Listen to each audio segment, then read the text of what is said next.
The number you have reached, 911, has been changed to a non-published number.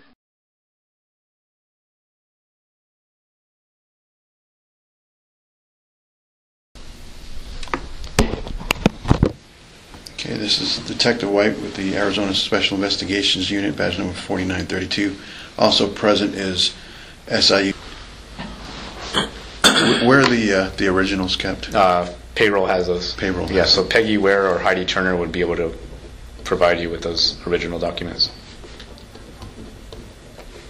But you don't know who was present when or who whited it out? No, I don't. Okay. Is there any reason why, or would you know why that there's no date where that signature was? I have no idea why. Okay. But this is the one. He's the one that was, I believe, getting ready to come back. Kemp was? Yeah. The other officer had already been back. So that's why there was so much question about that one. Did the chief ask you to white it out? No. So you had nothing to do with the signature missing? No. And the signature that's missing is from the town manager, correct? That's correct.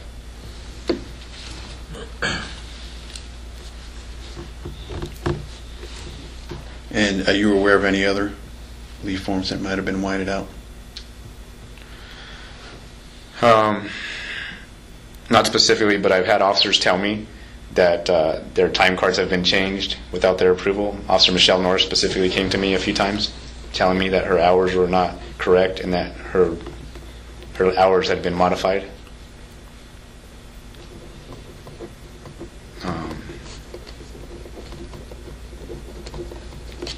Did she? What was that regarding? Her payroll hours. She actually came to me on a couple occasions about that, and I direct her to finance because I said I didn't change them, because like everybody coming to me because I was the one that did payroll. So her time card was showing less hours than what she. It was showing different. Either it had been vacation had been used in lieu of something else or something like that, or worked hours was not the way she had documented them, things like that. Now, is it normal protocol for finance if an officer turns in a time card where he either used vacation or sick leave the wrong way, that they will change it for him? Typically what they do is they contact the officer or they contact me. So they're required to either contact the officer directly or his supervisor? Right. Now, once this situation occurred, then suddenly Chief now is monitoring the payroll and actually starts doing the payroll himself, where before he didn't at all, and you can confirm that with finance. I was the one that did payroll. And when did the chief take you off doing payroll and he put himself on it? Directly after this incident here. I don't recall the date. It should be on the document there. It was within the next pay period is when he took it off, changed it. What's the date you have on there, Pete? It looks like 11/15/10 is when the. Yeah, so I'm thinking about December time frame probably. When that happened. Around December 2010. Is that your signature? Yes, that signature is mine. Okay, and that's your signature under supervisor's signature on Officer Kemp's leave request.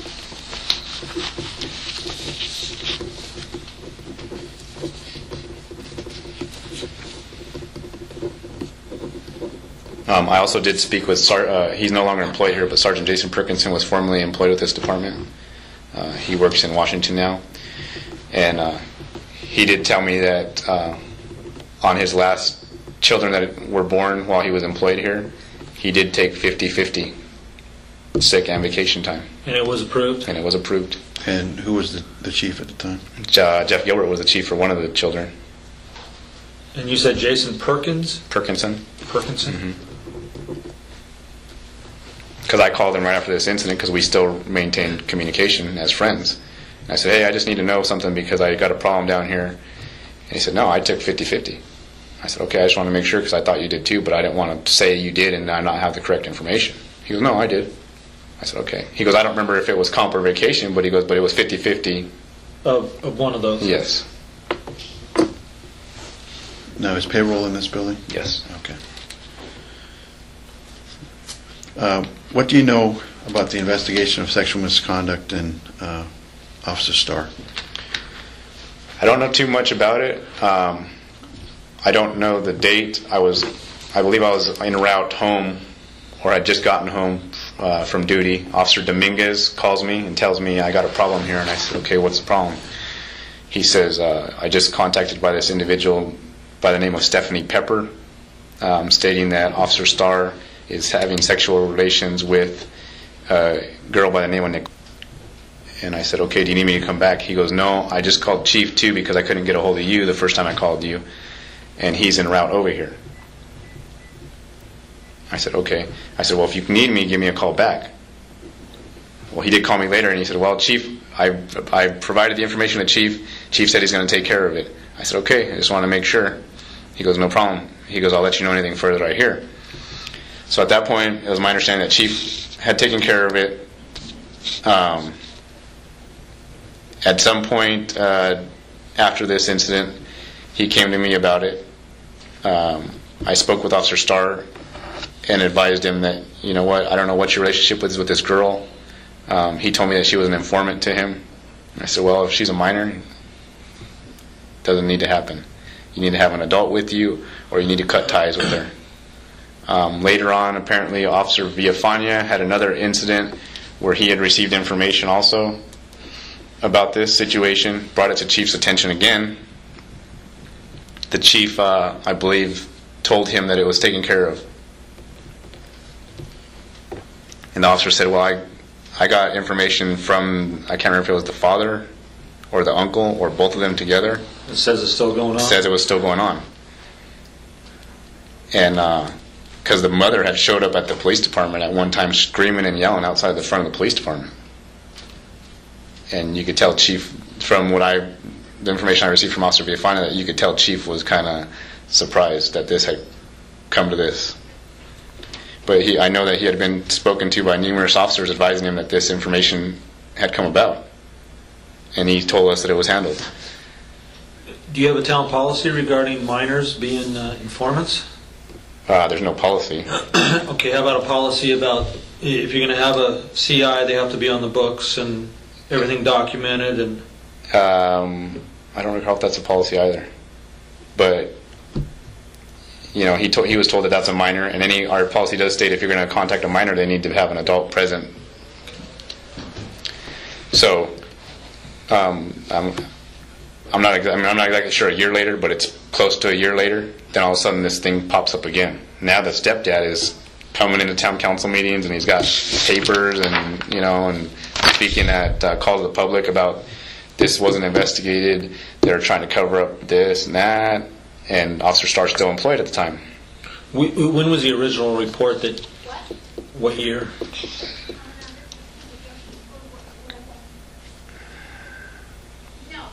Maybe 2009. That you were originally contacted on your way home? Yeah. And who's Stephanie Pepper again? Stephanie Pepper was, I don't know what the actual exact relationship between this girl and Stephanie Pepper was, but they were either friends or some relation somehow. But this girl apparently knew her pretty well. And how old was the girl at the time? Maybe 15 or 16.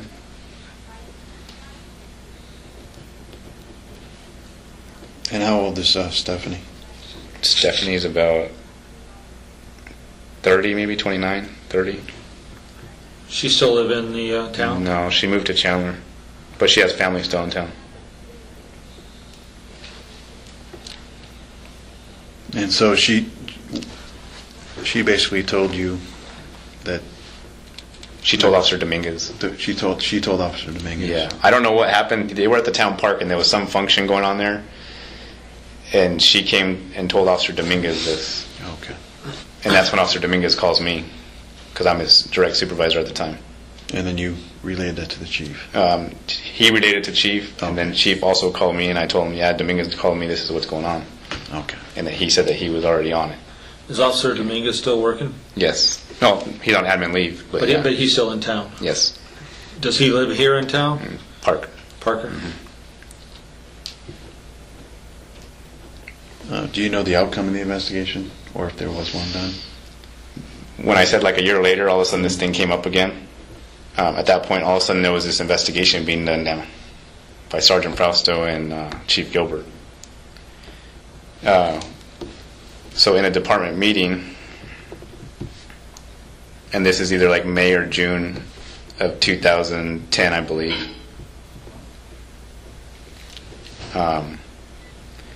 He tells us that we all know, obviously, Officer Starr no longer with us, blah, blah, blah. Who tells you? Chief Gilbert, in front of this department meeting.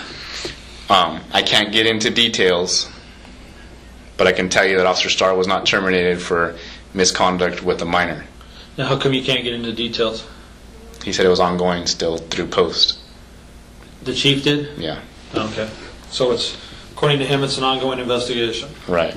Administratively or criminally? Somebody asked him if there was going to be criminal charges, and then he said, at this point, I don't know. So I'm assuming the one through post is going to be administrative? That's what I believe, yeah.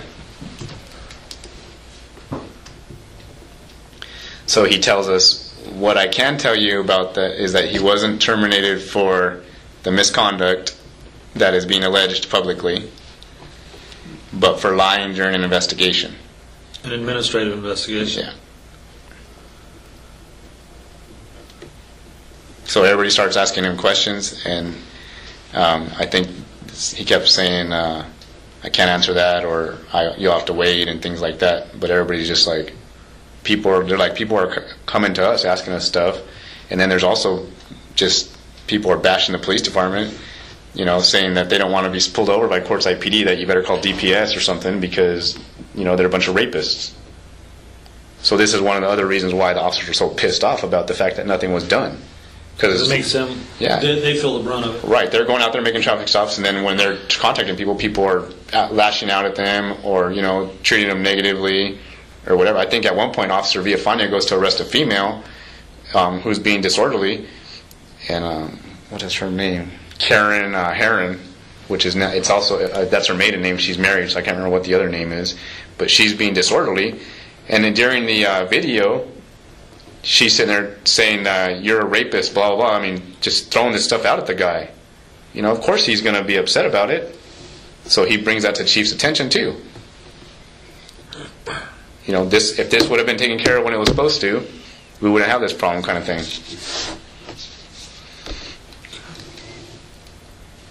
So you're unaware if any reports ever been done on this? I've never seen anything.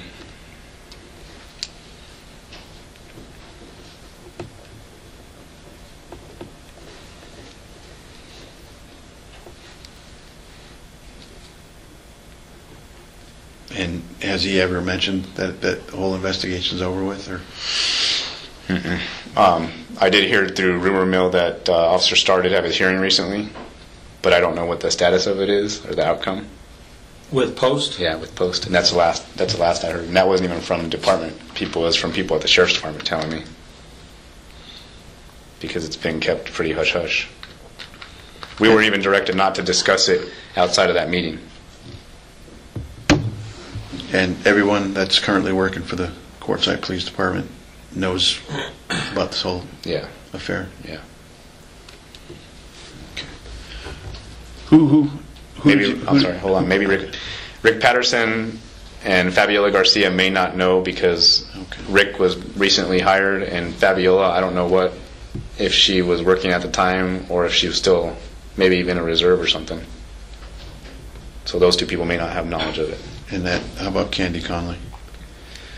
Candy wouldn't have direct knowledge. She might have knowledge maybe because her mom or something. Okay. But other than that, she wasn't even, same thing, she wasn't employed with the department at the time. Or she might have knowledge because of rumor mill through the town, Okay. Who did you directly supervise? Michelle Norris, Eddie Dominguez, James Kemp, Herlin Yeomans. At one point, Jim Schultz, prior to him making sergeant. And then at one point, the squads were switched up.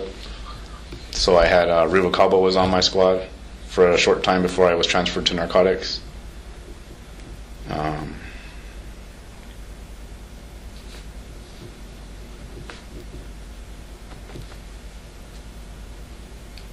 think that's everybody that I directly supervised. Okay.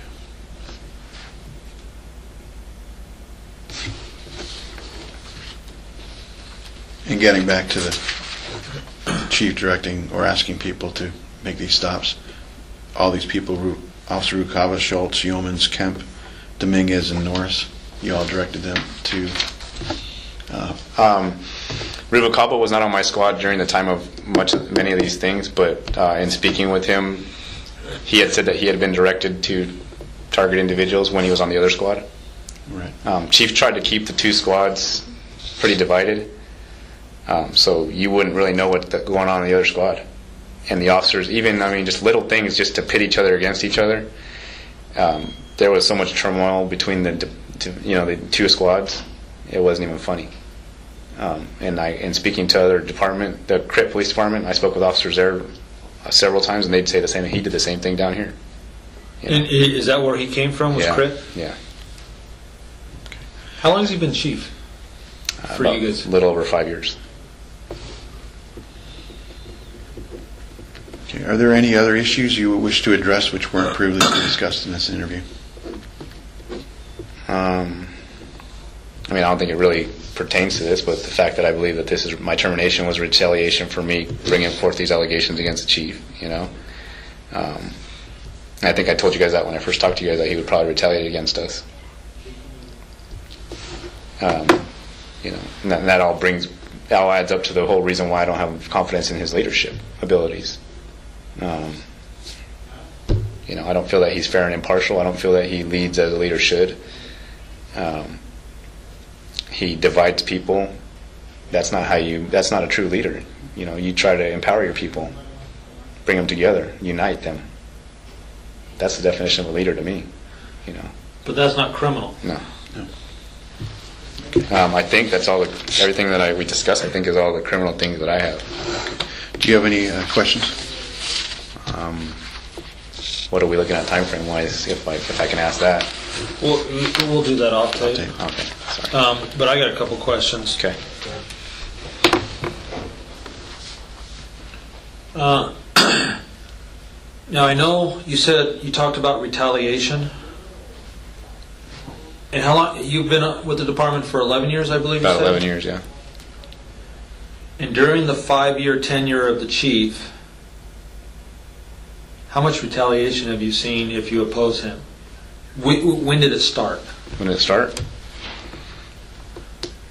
Probably about 2.5 years ago. And is that because he started getting involved in the politics within the town, or? Yep. Everything was fine. He seemed like a decent guy until the first time that they tried to terminate him, which was when Steve Bennett was the mayor. That's when things changed. I think he saw that he's going to have to dig in somehow and get his foothold, because otherwise he's going to be gone. Because that's when all this stuff started coming out. The mayor didn't like how he was doing business, the amount of money that was being spent, stuff like that.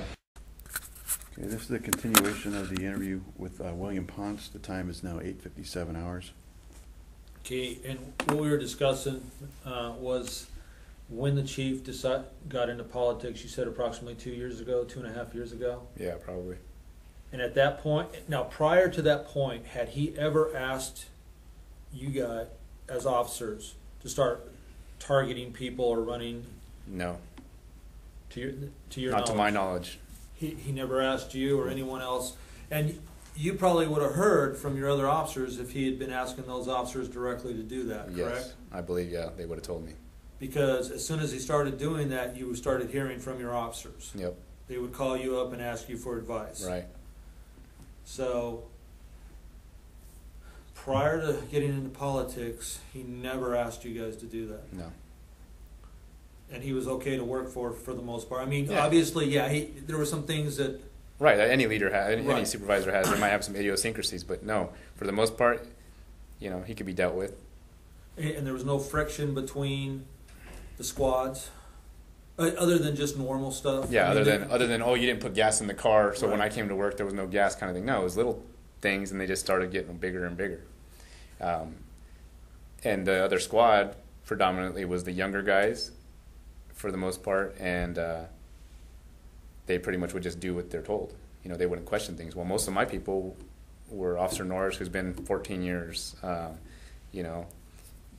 Dominguez and Kemp, who are people that don't really keep their mouths shut. They're usually pretty vocal about stuff, and would ask questions. Even Officer Schultz, who tries to be as unbiased at all and not say anything, even came to me a couple times and questioned stuff that Chief would do, and he even contacted the county attorneys at one point, and he was verbally reprimanded by the Chief for doing that. For going to the county attorney? Oh yeah, he was pissed.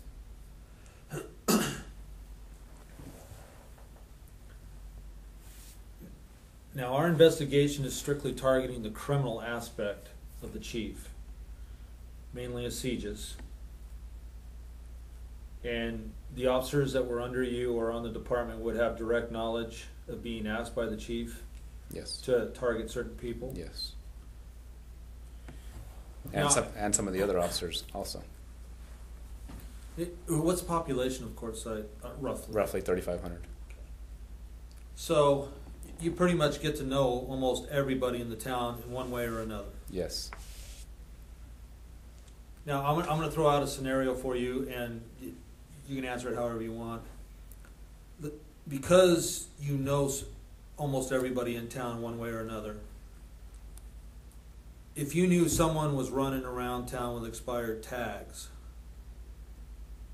but you hadn't run into them, would you have a problem if you went directly to their house to write them a ticket? Or are you going to wait for them to actually be on the road in front of you before you pull them over? I'm going to wait till they get on the road so I can visually see them operating their vehicle. Okay. Now, what happens if you know from prior experience, like, let's say Jack Jones has an invalid driver's license, and you see him driving again? Do you have enough reasonable suspicion to pull him over to verify his license? Yeah. Based upon your prior experience? Based upon my experience, Okay. yes. So in that aspect, you don't have a problem pulling him over? No. Now, do you have prior law enforcement? I have 13 years law enforcement total, but I worked in the jail at Maricopa County. Right. So you've never been in the situation where you've had someone come to you and say, hey, I want this person targeted or that person targeted? Like a citizen, maybe, but you know what I mean? I've never had another supervisor do that, no. This is the first time I've been in a situation where my boss has come and told me that these people need to, you need to go after this person for this X, Y, and Z. Now, the chief has aligned himself with the town council? The city council. Only? Yeah, pretty much. Now, obviously the mayor and the chief are at odds. Right. And how about the town manager? She's with the chief. And obviously the city council? Yes. And the assistant town manager also is intertwined in that mess. And he was a prior? Code enforcement officer. / building inspector. And all the people that you were asked to target were politically against the city council and the chief? Yes. That's what we started realizing, that there's a pattern here. And we weren't going to get involved in that. And we're basically talking about like Jennifer Jones, Jack Jones, basically the list. Jennifer Jones, Jack Jones, Vito Austin, Richard Oldham, Michael Roth, and Sean and Lori Austin. Is her name Lori? That's the information we got. Okay, I know Sean. I don't know what the girl's name is. Russell Sias was one of the other people. I didn't directly have contact with Russell, but I've heard Chief tell people that they needed to stop him. Same thing for out-of-state driver's license, out-of-state plates.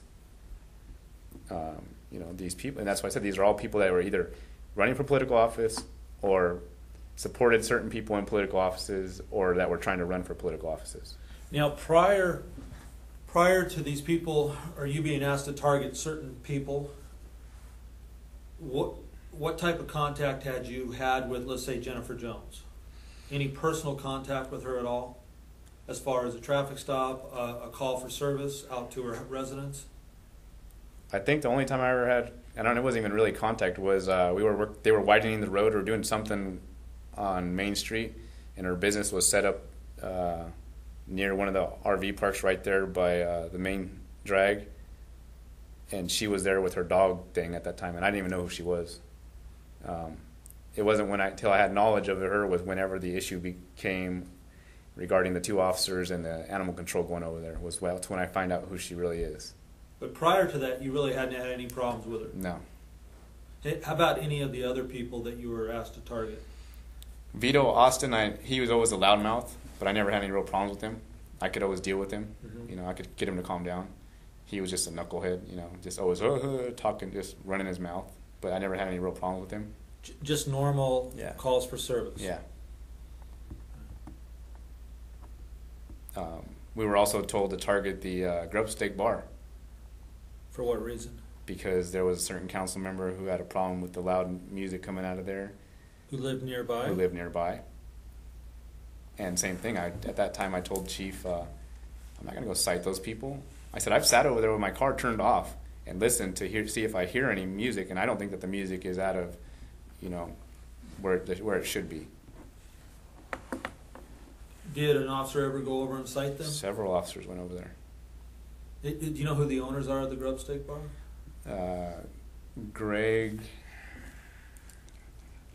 Greg Field, but the manager was a subject named Darren, who still is the manager, and they same kind of thing. Chief wanted him targeted.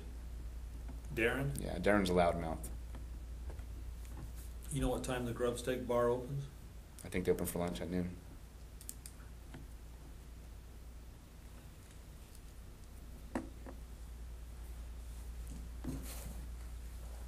Now, out of the supervisors that you had, that the Quartzsite PD has, and you can correct me if I'm wrong, but Sergeant Frosto, from what I'm hearing from your interview, is usually out with the officers as far as if they're targeting somebody. That's the information that I'm getting. Yeah. And who are you getting that from? I've spoken to Alex before about it. He's made comments to me. Alex Rupacalba. Okay. Javier's made comments to me about Jennifer Jones before, and he even made a comment to me regarding the termination of the former town prosecutor, Matt Newman, and stated that they got rid of him because he wasn't prosecuting the cases that we wanted, and he said Jennifer Jones cases. And when you say we, you're referring to Javier and the chief? That's what I mean. I don't know if he meant the department, which is the chief. But yeah, that's what he said. He stood in my doorway in my office and told me, yeah, you heard they got rid of Matt, right? And I said, why? And he goes, because he won't prosecute the cases that we want prosecuted. And then he says Jennifer Jones cases. And Sergeant Frosto told you that? Told me that directly. And at the time you heard that, what were you thinking? I said, go. I didn't say nothing out loud. I just said, go figure. And I just told him, oh. And I'm like, that's another freaking little retaliation thing too against the guy because he didn't do what they wanted. Have you ever seen the chief run? Does the chief even know how to Nope. get into a siege and run somebody? Nope. Now, obviously, there's a reason that he asked someone else to do it. That's correct. And what do you think that reason is? I think there's a couple reasons. One, obviously, being the fact that he doesn't know how to do it himself. And two, there's no trail on his name if he's not the one that does it. So his talk number is not going to pop. Does he even have a talk number? I don't even know. Okay. And Linda would have known that. Linda too. will know that. I don't. Yeah, I don't. How about Sergeant Frosto? Does he know how to get into the sieges and run people? He might, but I highly doubt it, to be honest with you. So, who would he go to if you wanted someone run? Linda. And how about his officers? He might go to Alex or Ruben at the time. Ruben Calvo or Villafania. Officer Yeomans, there was a time when Officer Yeomans would do whatever they told him. And he was on Sergeant Frausto's squad for a while. Officer Yeomans is basically one of those individuals that wants to please everybody. So he'll kind of do what you tell him until he starts realizing, hey, there's a problem here. And then maybe at that point he'll start questioning, but for the most part, he doesn't question a lot of things. Now, during your tenure with Quartzsite PD, have you ever gone to one of your officers and asked them to run somebody? No. Why not? I'll just go do it myself. Why am I going to ask them to do it? You know what I mean? Have your officers ever come to you and asked you to run somebody? When we're on a call together, yeah, they might ask me. A legitimate call? Yeah, for they say, service? here's a 27. Can you run that for me when we're Okay. on a call? Yeah. But it's in the line of duty. In the line of duty when we're on a call. All right. I'm good. Any questions? Okay. This interview is now concluded. It's 0909 hours.